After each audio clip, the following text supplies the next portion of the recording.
De la musique, des danses, la foule et des stars.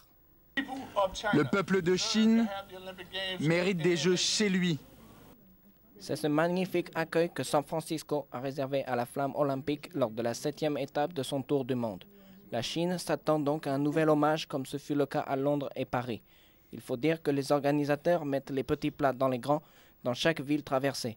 Pas moins de 70 hommes triés sur le volet ont l'immense honneur d'être les gardiens de la flamme 24 heures sur 24.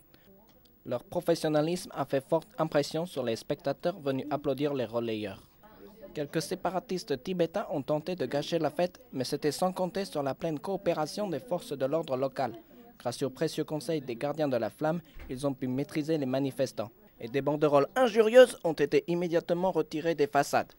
Ces troubles ont pourtant impressionné le Premier ministre britannique qui ne se rendra pas à la cérémonie d'ouverture, provoquant la colère du gouvernement.